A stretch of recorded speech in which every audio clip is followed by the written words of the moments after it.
pensar assim, e esses textos nossos ficam como pretextos, né, para uma discussão mais ampla. Na minha apresentação agora, eu vou tentar ser bem sucinto não diria tanto, mas ser bem específico, qual é a posição do Winnicott com relação aos objetivos do tratamento psicanalítico. Em parte, eu vou ler, já apresentando, de novo, um certo spoiler, né? Dizendo aonde eu quero chegar, qual é a questão. Então, nesta conferência, eu pretendo comentar quais são os objetivos do tratamento psicanalítico para o Winnicott, à luz da compreensão da sua ontologia e de sua noção de saúde. Trata-se de mostrar que, para ele, grosso modo, um processo psicoterápico procura levar o indivíduo a uma integração tal que ele possa levar sua vida com uma certa autonomia e independência relativas, adaptando-se ao mundo sem perda em demasia da sua espontaneidade, podendo responsabilizar-se por seus sucessos e por seus fracassos ou falhas, e que tem uma riqueza existencial e cultural social. Esse modo de ser no mundo encontraria na ação do brincar infantil o seu protótipo, dado que nele a criança e o adulto encontram a si mesmo e ao outro. Toda a psicoterapia, nessa perspectiva, não só as psicanalíticas, teria, pois, como fundamento a sustentação impulsionada pela atividade de brincar, associada à possibilidade de cuidar de si mesmo e de suas relações interpessoais, no quadro daquilo que Daniel e eu temos trabalhado, que seria uma ética do cuidado. Vamos lá. O objetivo de todo e qualquer tratamento psicoterápico está vinculado necessariamente a um modelo de homem e a um horizonte para o qual os esforços terapêuticos procuram convergir. Nesse sentido, procurarei aqui, em primeiro lugar, explicitar, por um lado, o modelo ontológico de homem do ponto de vista de Winnicott, e, por outro, sua noção de saúde, estabelecendo tanto quais são os impulsos fundamentais que caracterizam a natureza humana, quanto telos do desenvolvimento socioemocional, ambos determinando os objetivos do tratamento psicanalítico. Origem, telos. Né? Essa é a ideia de como é que a gente pode trabalhar para conseguir esse percurso. Vocês vão ver que há uma tentativa no meu texto de apresentação de muitos dados, por assim dizer, descritivos, fenomenológicos, né? Do que é o tratamento, do que são esses objetivos e de como agir sobre eles. Em seguida, como complemento necessário dessa perspectiva, tratarei de explicitar quais são os principais modos de funcionamento clínico utilizados para alcançar esses objetivos, distinguindo a aplicabilidade desses meios às diversas patologias. Okay? Então vamos ao modelo de homem para o Winnicott. O objetivo de Winnicott é fazer um estudo da natureza humana. E o que é esta natureza? Ele se refere a ela de diversas maneiras. Vocês vão estar aqui no quadro, nos slides, são algumas citações de Winnicott que vão um pouco acompanhando o texto. E o que é esta natureza? Ele se refere a ela de diversas maneiras, mas sempre marcando que se trata de algo característico da própria humanidade, algo que não pode ser reduzido a outros tipos de existentes, tais como as máquinas ou ainda outros tipos de animais. O ser humano, a natureza humana, tem por essência a característica de fazer a si mesmo no tempo, produzindo, em termos de dar sentido, a si mesmo, produzindo a si mesmo e ao mundo em que vive. É por isso que essa formulação é muito próxima daquela formulação sobre o que é o Dasein, a estrutura do ser humano. O homem, porém, forma a si mesmo e ao mundo em que vive. É por isso que o Winnicott diz, nesse mesmo texto citado acima, que é a natureza humana, a natureza humana é quase tudo que possuímos. O ser humano é uma amostra no tempo da natureza humana. A vida de uma pessoa consiste no intervalo entre dois estados de não estar vivo. Evidentemente, nós teríamos não tento explicar cada uma dessas frases e formulações, mas eu vou só pontuando como um ponto de um quebra-cabeça, ou peça de uma quebra-cabeça, que eu espero ter uma visão geral razoável ao final do texto. Essa natureza humana, ainda que seja uma criação do próprio homem, ainda que não tenha uma essência específica e seja aquilo que o homem fizer dela, paradoxalmente, para o Winnicott, ela permanece a mesma ao longo da história recente da humanidade. As explicações e descrições que o Winnicott procura fornecer correspondem aos aspectos universais dessa natureza humana. Mas então, como é essa natureza humana? Quais são os seus aspectos universais? Quais são os seus fundamentos ontológicos? Em primeiro lugar, trata-se de algo propriamente humano e não passível de ser reduzidos a máquinas ou qualquer outra proposição que não seja propriamente humana, seja em termos formais, simbólicos ou matemáticos.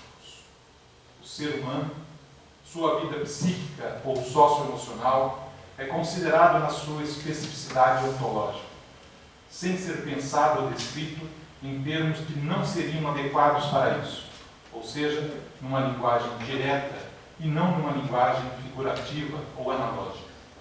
É por isso que o Winnicott não usa, grosso modo, a expressão metafórica de Freud, aparelho psíquico, para designar a vida da alma como objeto de sua ciência.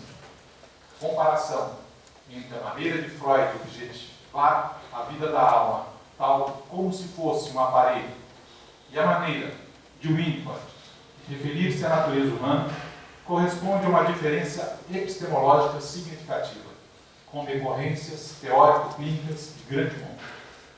Enquanto Freud se ocupou de fazer uma descrição da vida da alma em termos metapsicológicos, na lógica do como ser, a vida da alma como se fosse um aparelho, movido por força de energias, etc., Winnicott buscou descrever o que é a natureza humana numa linguagem adequada a esse fenômeno, não analógica, nem metafórica, considerando então que essa natureza humana é caracterizada por duas características principais: a necessidade de ser e continuar sendo, e a de ter uma tendência inata à integração. É importante afirmar que o Winnicott não é o único a fazer isso. Ao longo da história da psicanálise, nós temos diversos autores tentando modificar a linguagem da psicanálise. Entre deles, Erickson, depois um cara chamado George Klein, Schaffer, próprios caras da psicologia do ego, que vão encontrar essa linguagem ou biologizante ou físico-termodinâmica. Cabe, pois, procurando explicitar a posição de Winnicott, retomar uma passagem que ele define a questão do ser como sendo um fundamento ontológico da natureza humana. Essa é uma passagem que o estudo do Winnicott conhece bastante, mas eu vou retomar. Gostaria de postular um estado de ser que é um fato no bebê normal antes do nascimento e logo depois. Esse estado de ser pertence ao bebê e não ao observador. A continuidade do ser significa saúde. Se tomarmos como analogia uma bolha, podemos dizer que quando a pressão externa está adaptada à pressão interna, a bolha pode seguir existindo. Se estivéssemos falando de um bebê humano, diríamos sempre. Se por outro lado, a pressão no exterior da bolha for maior ou menor do que aquela em seu interior, a bolha passará a reagir à intrusão. Ela se modifica como reação a uma mudança no ambiente, e não a partir de um impulso próprio. Em termos do animal humano, isso significa uma interrupção no ser, e o lugar do ser é substituído pela reação à intrusão. A experiência de ser, inicialmente, a mais primitiva das experiências, mas que constitui um fundamento da existência, corresponde a uma experiência ativa, dado que reagir interrompe o ser e o aniquila, na qual o indivíduo, sustentado pelo ambiente, ou até mesmo respondendo a ele, não perde o ponto de apoio e referência em si mesmo, a partir de onde age, ou, noutros termos, segue sua existência, sem perda em demasia da sua espontaneidade. É impressionante a possibilidade de Winnicott referir nesses termos. Essa experiência de ser corresponde a um fundamento que faz com que a vida possa valer a pena de ser vivida. Cito Winnicott, é somente pela continuidade da existência que o sentimento de si, do real, e o sentimento de ser podem finalmente se estabelecer enquanto traço da personalidade individual. Fim de citação. Pode-se considerar que a noção de continuidade de ser tem como correlato a consideração da existência de uma tendência inata à integração ou ao crescimento, de modo que pode-se afirmar que o Winnicott compreende a tendência inata à integração como sendo que fornece o impulso em direção ao ser e ao continuar sendo. Essa tendência corresponde a um pressuposto desenvolvimentista, inserido por Winnicott como um tipo de pressuposto, talvez correlato ao impulso inato para o desenvolvimento embriológico, ainda que não tão determinista quanto este último. Um impulso que independerá profundamente do ambiente para que possa se realizar. A integração, em seus diversos aspectos, integração no tempo, no espaço, na associação psique-soma, da personalidade, etc., não está, no entanto, garantida por essa tendência, ou seja, há uma série de fatores que podem contribuir ou atrapalhar seu funcionamento.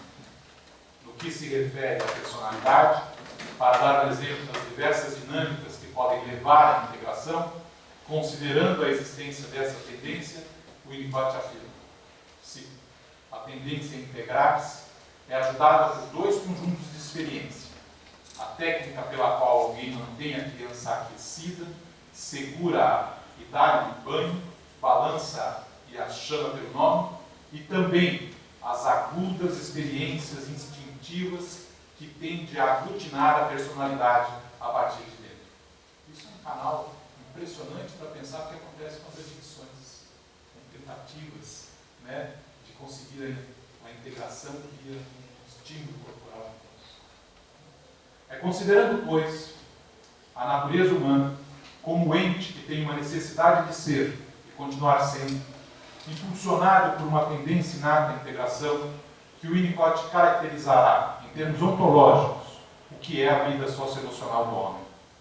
Mais ainda, ele integrará nessa concepção de natureza humana o fato de que o ser humano é um ser dependente e que isto é mais fundamental e constitucional do que a própria questão das excitações da vida instintual do homem.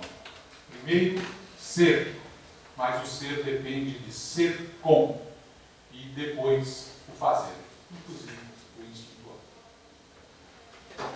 Esse quadro, caracterizando uma ontologia que tem na continuidade de ser o seu fundamento, impulsionado por uma tendência inata à integração, que por sua vez dependerá de uma série de processos relacionais e de sustentação ambiental para que ocorra o desenvolvimento socioemocional, também estará associado a uma concepção de saúde, ou do que seria um modo de ser saudável do ser humano. Eu estou falando saudável, estou falando normal. O que não corresponde nem a um ser humano normal ou normalizado, nem a um ser humano mediano ou medíocre, caracterizando assim um telos para o desenvolvimento socioemocional e para os tratamentos psicoterápicos, seja este atingível ou não, em particular ou em geral. Então vamos para a noção de saúde em Winnicott. Winnicott tem uma concepção descritiva da saúde, diferente de Freud, que tem só uma concepção metapsicológica da saúde. Quer dizer, qual é a posição do ego em relação às pressões do superego e às pressões do id. Ele diz isso claramente no análise contínua e análise sem fim. A saúde só pode se descrever metapsicologicamente, enquanto que o Winnicott vai apresentar uma noção descritiva, né, fenomenológica da saúde, sem ser normativa. Diz o Winnicott: a vida de um indivíduo são saudável se caracteriza muito mais por medos, sentimentos conflitantes, dúvidas, frustrações, do que por seus aspectos positivos. O essencial é que o homem ou a mulher se sintam vivendo sua própria vida, responsabilizando por suas ações ou inações, sentindo-se capazes de atribuírem a si o mérito de um sucesso ou a responsabilidade de um fracasso. Pode-se dizer, em suma, que o indivíduo saiu da dependência para entrar na independência ou autonomia. É claro que há ecos kleinianos evidentes aqui, quando essa posição é parecida, nós poderíamos fazer uma exegese, né, de como é que o Winnicott chega a esses elementos, influenciado pela história da psicanálise. Podemos retomar aqui diversas outras referências de Winnicott à caracterização do que é o estado de saúde, procurando ampliar este quadro descritivo. Vou seguir uma série de citações. Viver criativamente constitui um estado saudável. A submissão é uma base doentia para a vida. Outra, o indivíduo pode tornar-se capaz de substituir o cuidado recebido por um cuidar de si mesmo. E pode, dessa forma, alcançar uma grande independência, que não é possível nem no extremo paranoide, nem no extremo ingênuo. Outra citação. São também aspectos da saúde, a capacidade de reparar danos, sentir-se deprimido. Outra citação. A saúde, que é inerente à capacidade de se sentir deprimido, sendo que o humor deprimido está próximo da capacidade.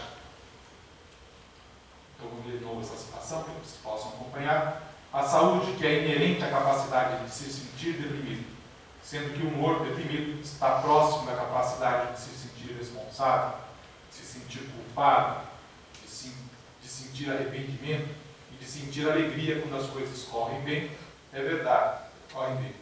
É verdade que a depressão, mesmo que terrível, tem que ser respeitada como evidência da integração pessoal. A depressão como a mais nobre das características das patologias humanas. Cabe ainda ressaltar que a saúde se diz muito mais em relação à riqueza ou pobreza da personalidade do que em relação ao estado em que não existem os sintomas. Essa saúde ideal corresponde, por sua vez, a um desenvolvimento socioemocional ideal, de modo que aos estados patológicos corresponderá, como origem, a consideração de que o desenvolvimento não ocorreu. O distúrbio psicológico é imaturidade. Imaturidade e crescimento emocional do indivíduo. E esse crescimento inclui a evolução da capacidade do indivíduo para relacionar-se com pessoas e com o meio ambiente de um modo geral. Fim de citação. Essa concepção nos leva, então, a abordar o que é o tratamento psicoterápico em termos dos processos de desenvolvimento que podem ser retomados numa psicoterapia psicanalítica. Cito, num contexto profissional, dado o comportamento profissional apropriado, pode ser que o doente encontre uma solução pessoal para problemas complexos da vida emocional e das relações interpessoais. E aí a frase fantástica de Winnicott: o que fizemos não foi aplicar um tratamento, mas facilitar o crescimento. Vamos então agora especificamente ao Winnicott falando do processo do desenvolvimento da psicoterapia psicanalítica.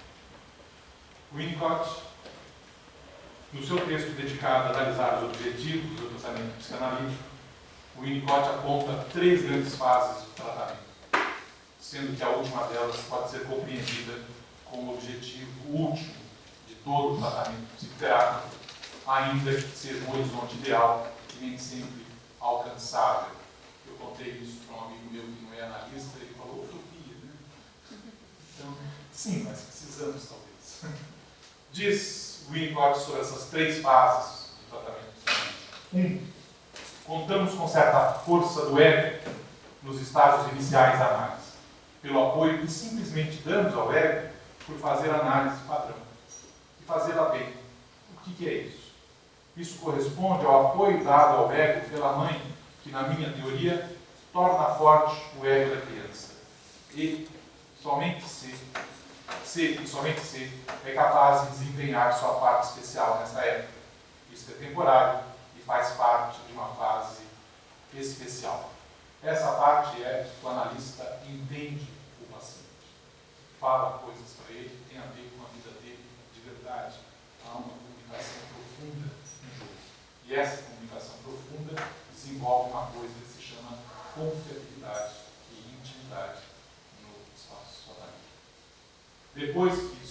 estabelecido, né? O Winnicott chama isso de interpretar. Né? Segue-se, então, uma longa fase em que a confiança do paciente no processo analítico acarreta todo tipo de experimentação por parte do paciente em termos de dependência do ego, inclusive experimentações destrutivas. Né? E na terceira fase, o ego do paciente, agora independente, começa a se revelar e afirmar suas características individuais, começando o paciente a ver como natural o sentimento de existir por si mesmo. A essas fases, que caracterizam o processo analítico, deveríamos, pois, colocar como um telos do processo a própria noção de saúde, que descrevemos há pouco. A questão que pode ser agora colocada é de saber como isso pode ser feito no quadro ou no setting psicanalítico escrito por Winnicott, especificando, pois, os aspectos gerais do funcionamento dos tratamentos psicoterápicos feitos com base no tratamento psicanalítico ou no quadro do tratamento psicanalítico. Para Winnicott, o adoecimento corresponde a um tipo de imaturidade, uma interrupção no processo de desenvolvimento. E a psicoterapia, por sua vez, ao conjunto de ações e sustentações ambientais que podem retomar esse processo. Cito Winnicott: pela teoria subjacente em nosso trabalho, um distúrbio que não tem causa física e que, portanto, é psicológico, representa um prurido no desenvolvimento emocional do indivíduo. A psicoterapia visa simplesmente e unicamente eliminar esse prurido, para que o desenvolvimento possa ter lugar onde antes não podia ocorrer. Mas como isso deve ser feito? Consideramos que os pacientes podem estar imaturos de diversas maneiras. Winnicott indica que nem sempre faço psicanálise, mas sempre faço psicoterapia com base na teoria psicanalítica do desenvolvimento, com base nas concepções fundamentais da psicanálise, o reconhecimento da existência do processo psíquico inconsciente, interferência, resistência, né, e etc. Aqui é importante que, às vezes, nesse texto de Winnicott, o objetivo do tratamento, ele diz: eu faço psicanálise quando não dá eu faço outra coisa. Só que fazer outra coisa não é fazer qualquer coisa. Tá? Então, isso, há toda uma delimitação sobre o que se faz nessa direção. Né?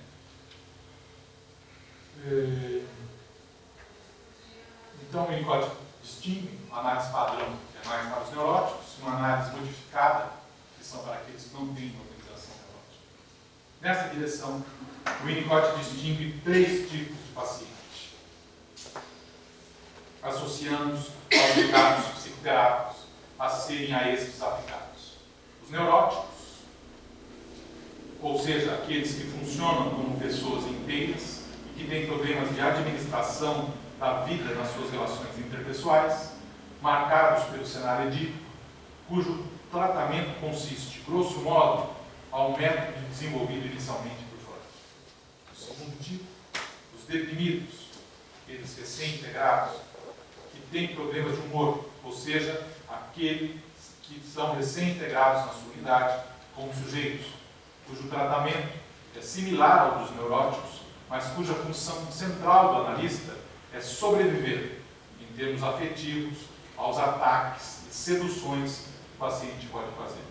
E, por fim, os psicóticos, ou não integrados, cujo tratamento diz respeito à retomada da sustentação ambiental, tal como uma mãe sustenta seu bebê, tal como um ônibus é sustentado pela sua parte hidráulica.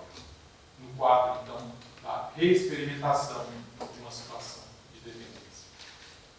Com quadros complementares, ele ainda cita os borderline, que são pacientes que funcionam socialmente como neuróticos, mas têm problemas psicóticos, cujo tratamento implica inicialmente ultrapassar todas as defesas que foram estabelecidas, em geral do tipo falso-self, até que se possa chegar nas situações traumáticas mais primitivas, que quebraram de forma significativa a sua continuidade de ser, aniquilando-os.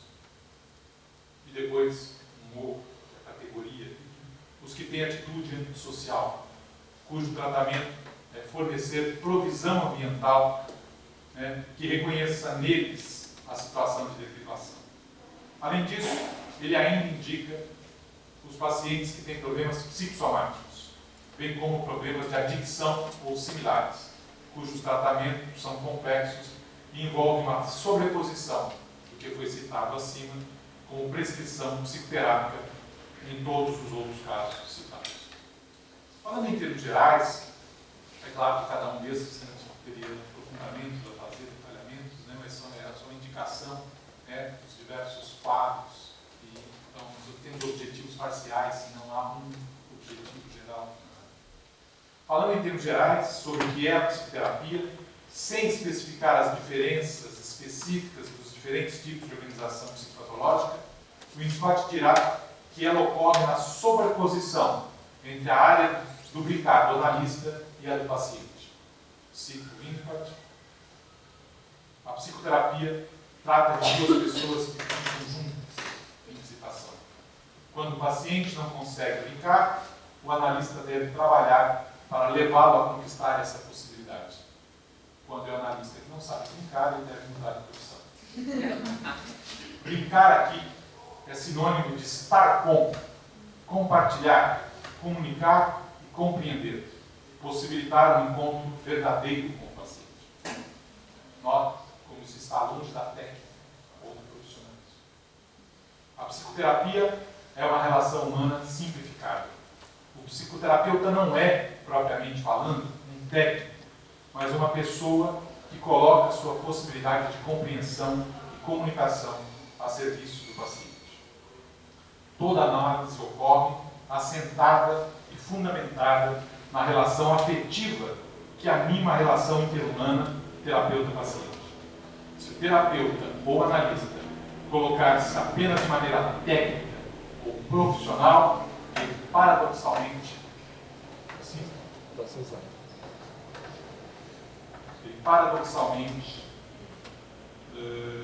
se retira da situação como pessoa, ainda que essa relação não seja pautada pelo aconselhamento, pela satisfação dos desejos do paciente, mas pelas regras de abstinência básicas que tornam possível ao paciente construir suas próprias soluções.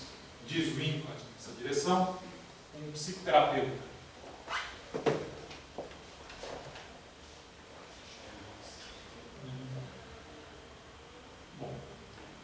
vamos seguindo assim, tem umas passagens aí. Então, diz o Winnicott nessa direção. Um psicoterapeuta deve ter a capacidade de identificar-se com o paciente sem perder a identidade pessoal. O terapeuta deve ser capaz de conter os conflitos do paciente, ou seja, contê-los e esperar pela sua resolução no paciente, em vez de procurar ansiosamente a cura. Deve haver uma ausência da tendência a retaliar sob provocação. Além disso, qualquer sistema de pensamento que proporciona uma solução fácil é por si mesmo uma contraindicação, já que o paciente não quer outra coisa além da resolução de conflitos internos, junto com a manipulação de obstruções externas de natureza prática que podem ser operantes ou mantenedoras da doença do paciente. É desnecessário dizer que o terapeuta deve ter uma confiança profissional com algo que acontece com facilidade. É possível para uma pessoa séria manter uma atitude profissional, mesmo quando experimenta tensões pessoais muito fortes na vida privada e no processo de crescimento pessoal, esperamos nunca cesse. O analista fornecerá uma compreensão e um encontro humano que deve fazer com que o paciente se sinta visto em sua história e em seu sofrimento. Uma comunicação ou interpretação adequada corresponde a um tipo de sustentação ambiental. Cito Winnicott, sempre que compreendemos profundamente o paciente e mostramos isso através de uma interpretação correta e oportuna, estamos de fato oferecendo um molde ao paciente e tomando parte de um relacionamento no qual o paciente está, em algum grau, regredindo e dependente. A partir da relação afetiva, estabelecida entre o paciente e seu analista, ou, noutros termos, a partir da transferência, o analista pode acompanhar o paciente na procura do sentido e origem dos seus sofrimentos, dos seus sentimentos, dos seus modos de ser, retomando e reescrevendo a sua história. O objetivo do processo psicoterapêutico psicanalítico para o Winnicott é fortalecer o paciente, fortalecer o seu eu ou ego, para que ele mesmo possa lidar com seus sofrimentos, lidar com sua vida, sentindo-se no comando desta. Vamos agora então falar sobre o que seria o fim da análise, né, para o Winnicott. Uma análise deve necessariamente aspirar ao seu fim. Para o paciente, trata-se de encontrar um lugar no mundo para viver a partir de si mesmo, sentindo que a vida lhe é própria e possível de ser vivida, mesmo que seja uma vida sofrida. Para o analista, trata-se de ter conseguido proporcionar um desenvolvimento emocional e levar o paciente até uma autonomia relativa, exercendo seu papel de reparador. Esse papel de reparador certamente corresponde a uma necessidade afetiva significativa, né, no modo dos analistas serem. Né? Somos reparadores, temos problemas na nossa vida pessoal, na nossa vida afetiva com relação à reparação. Por isso, dedicamos a vida inteira a ficar reparando. Uma compulsão, a repetição, né, para o bem. Estando também com esse resultado mais fortalecido, uma vez que consegue fazer isso, para iniciar outros processos psicoterapêuticos. Não se trata de ajustar ou modelar o paciente a um tipo ideal, dado que o horizonte para o qual procuramos nos dirigir não constitui uma moral, mas sim uma ética, apontando para princípios gerais relativos aos modos de ser e estar no mundo. Não se trata, pois, de esperar ou propagandear uma normalidade para o paciente, mas de encontrar um tipo de organização interna e relacional na qual o paciente possa se sentir relativamente livre, seja das suas pressões internas, instintuais e superegóicas, seja das externas, associadas aos seus relacionamentos interhumanos. Cito Winnicott, na saúde, o indivíduo foi capaz de organizar suas defesas contra os conflitos intoleráveis da realidade psíquica pessoal. Mas em contraste com a pessoa doente de psiconeurose, a pessoa sadia é relativamente livre da repressão maciça e da inibição dos instintos e dissipação. Né?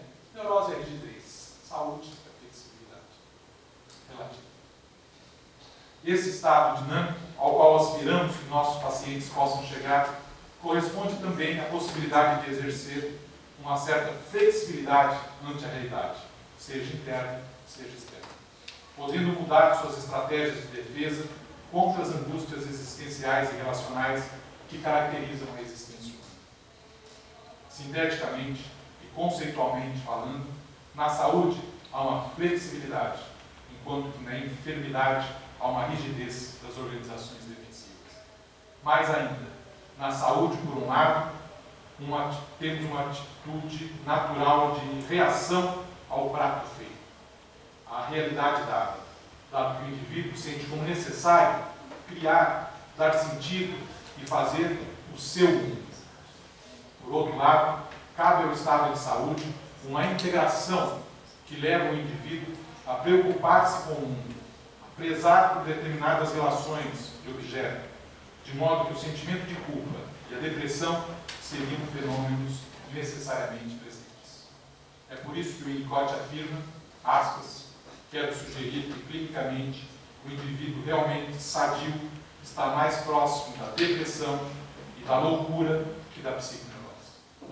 A psiconeurose é entediante, é um alívio concedido por um senso de humor e conseguir, por assim dizer, flertar com as psicoses. Podemos ainda, nessa direção, apontar alguns outros aspectos que orientam ou caracterizam esse horizonte ético em termos de um telos psicoterapêutico. Cada pessoa tem suas singularidades e essa obviedade deve, no entanto, estar associada como parte da conquista própria ao desenvolvimento emocional. A compreensão daquilo que se é, da história que se tem, do que é possível e impossível a si mesmo, em função das características próprias e em função da história que constitui a pessoa. Diz o Winnicott, nessa direção, as pessoas têm que aceitar o que são e aceitar a história do seu desenvolvimento pessoal, justamente com as influências e atitudes ambientais locais. Elas têm que continuar vivas e vivendo, tentar se relacionar com a sociedade de modo a haver uma contribuição nos dois sentidos. Não se trata de eu tenho que me contentar com isso mesmo. Certo? Trata-se de afirmar eu sou assim. Né? Eu tenho essas possibilidades e não tenho essas outras. Né? Para finalizar essa exposição, quero ainda ressaltar a importância da aquisição de uma riqueza da personalidade e de uma vida cultural com aquisições que são integrações que tornam a vida mais interessante de ser vivida, mesmo que seja uma vida sofrida. A riqueza de personalidade consiste na aquisição da possibilidade de interação e comunicação associada a diversas áreas do conhecimento e da experiência, história, política, as artes em geral, o esporte, etc. O que implica necessariamente em adquirir conhecimento e familiaridade com esses campos. Essa riqueza corresponde ou está associada à possibilidade de interagir com o outro, associando vida cultural e socialização. De modo que corresponderia ao estado de saúde a possibilidade de estar com o outro, estar compartilhando consigo mesmo, sem ser aniquilado. Cito Winnicott, a maturidade do ser humano é uma palavra que implica não somente crescimento pessoal, mas também socialização. Digamos que na saúde, que é quase sinônimo de maturidade, o adulto é capaz de se identificar com a sociedade sem sacrifício demasiado da espontaneidade pessoal. Ou dito de outro modo, o adulto é capaz de satisfazer suas necessidades pessoais sem ser antissocial e, na verdade, sem falhar em assumir alguma possibilidade pela manutenção ou pela modificação da sociedade em que se encontra. Sem essa riqueza pessoal e cultural, o indivíduo que está restringido em si mesmo, rígido em suas defesas, inibido na possibilidade de agir, vive o legado cultural e a beleza do mundo com um colorido torturante, impossível de ser desfrutado. Caberia ainda, estou terminando, para caracterizar o fim da análise, considerar que o destino do analista e mesmo da relação transferencial nesse processo é o de ser desinvestido pelo paciente. Por um lado, o paciente torna-se cada vez menos dependente e mais autônomo, cada vez mais tendo a necessidade de viver a intimidade e a comunicação que ele pôde viver no processo analítico noutros espaços e noutros relacionamentos. O analista não pode ter ciúmes do paciente e das infidelidades amorosas do paciente. O espaço, é interessante que Adam Phillips fala de uma maneira muito engraçada, fala a fidelidade é um sentimento infantil. Na maturidade podemos amar a diversos. Mais ou menos. O espaço analítico torna-se pequeno e limitado para o paciente e suas necessidades. Por outro, num sentido próximo a esse, a análise e o analista têm o mesmo destino que os objetos transicionais. Eles vão, pouco a pouco, perdendo o seu interesse, são afastados sem serem recalcados, sem serem lamentados, eles simplesmente perdem, pouco a pouco, a aura que os tornava tão vivos, tão interessantes e tão necessários. Aquilo que o Winnicott diz em relação aos destinos dos objetos tradicionais, também serve para o analista e o espaço analítico num fim de análise. Cito Winnicott, os velhos soldados nunca morrem, apenas desvanecem. O objeto tradicional tende a ser relegado ao limbo das coisas, semi-esquecidas, no fundo das gavetas da cômoda ou na parte de trás do armário de brinquedos. Costumeiro conclui, a criança sabe. Ou o paciente sabe. Bom, eu acho que era isso que eu queria colocar para vocês, né, dando um quadro sobre o que são esses objetivos, muito dirigido, né, a essa prática objetiva, né, quase terminológica do que é esse processo. Obrigado.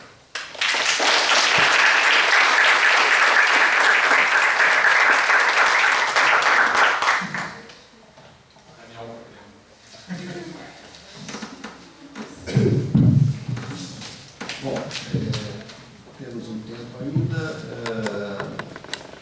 Vamos abrir a palavra, se alguém quiser colocar alguma questão, fazer comentários, perguntas, referências, gráficas.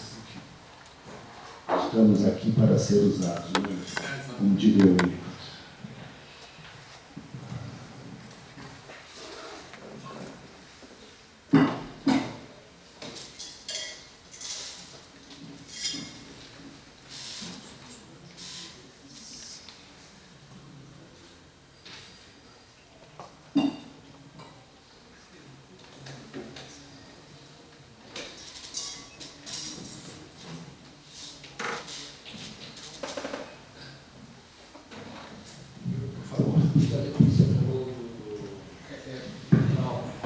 Talvez você possa abrir e perguntar.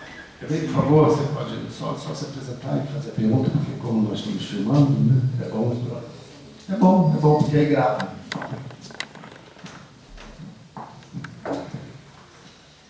Boa tarde, meu nome é Luiz Augusto. Eu fiquei interessado na questão você falou dos 3 tempos, do trauma, diferença, e pensando um pouquinho na minha clínica, queria que você falasse um pouquinho desse terceiro tempo que me ficou.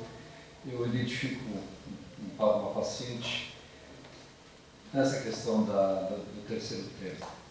Então, me interessou um pouquinho o detalhamento desse terceiro tempo. Obrigado pela pergunta. Na verdade, essa questão dos 3 tempos é a partir de uma tentativa de sistematização do Barnett, Michel Barnett, que foi retomado então pelo Amolim, Canizinho da Amolim, do livro Os 3 Tempos do Como se chama?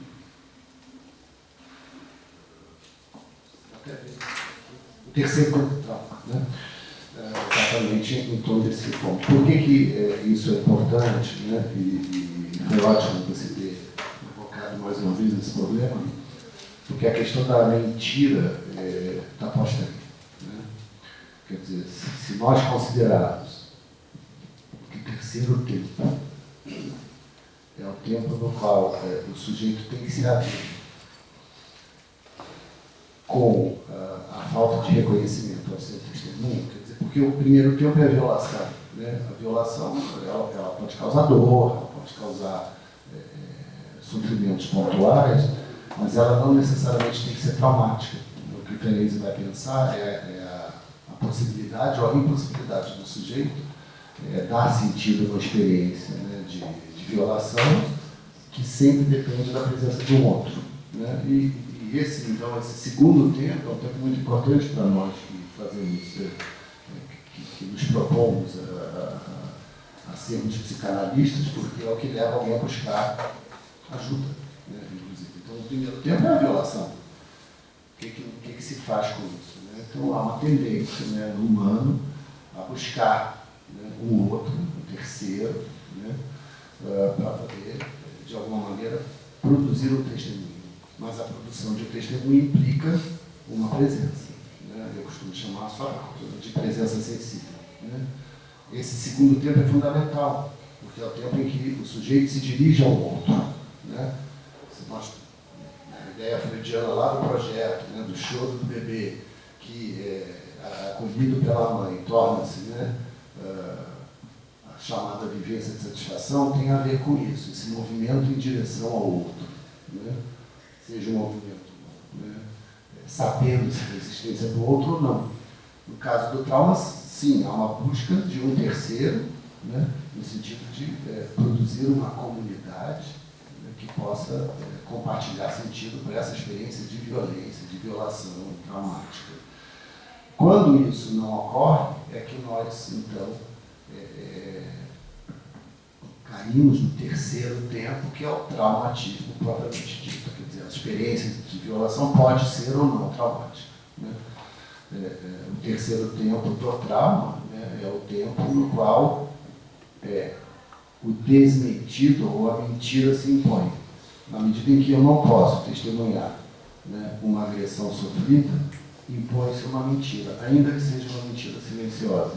E o que eu quis buscar a partir de textos diferentes sobre o fenômeno de análise, né, tentando mostrar que parte do problema da mentira foi exatamente situar isso no campo do trauma, e não no campo da neurose, né, onde a mentira estaria associada à ideia de um fantasma constitutivo, né, em função de um estado de desamparo primordial. Ou seja, o fantasma freudiano, né, ele é democrático, ele é terrivelmente democrático, no sentido de que faz parte da constituição da neurose. Né? Todos nós temos direito a um fantasma, né? Alguns abusam, mas todos temos direito. No caso de Ferenczi, eu diria que a teoria ferenciana não é tão democrática assim, ela vai pensar a dimensão incidental do trauma, quer dizer, a mentira aí é uma mentira que eu nomeei no trabalho de mentira do outro. Tá? Então, a ideia é essa. Na medida em que eu não posso construir, né, uma versão adequada, né, autêntica, da minha experiência de dor, né, que possa dar sentido a isso, na continuidade da minha vida, né,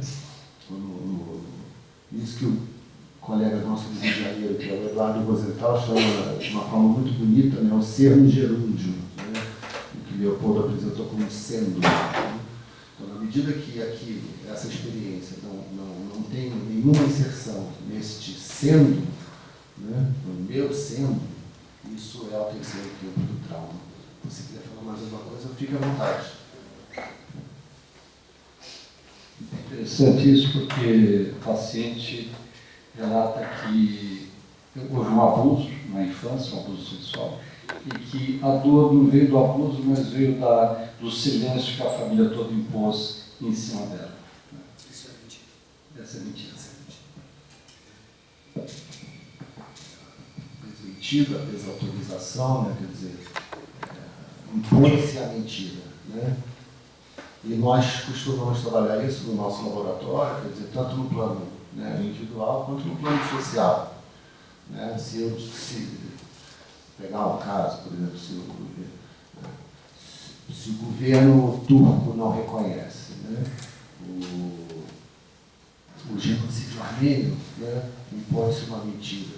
Se o Estado brasileiro não reconhecia, ou enquanto o Estado brasileiro não reconhecia, né, a violência de Estado no período da ditadura militar, impõe-se uma mentira. E isso causa enorme sofrimento. Né?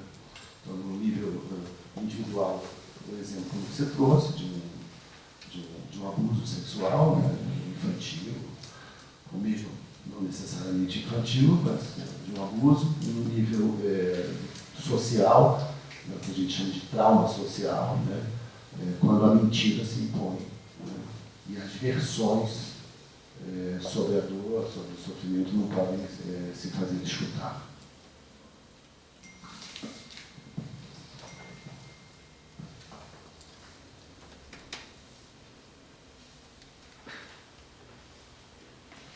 Eu ia só perguntar para o Leopoldo, aproveitando, né, porque nós temos a gente tem pouco trabalho, a gente inventa mais, né, mas a gente tinha sempre uma ideia, né, que ainda não foi realizada, de escrever um artigo, eventualmente maior ou menor, né, sobre essas afinidades muito íntimas entre o pensamento ferenciano e o pensamento kantiano, né.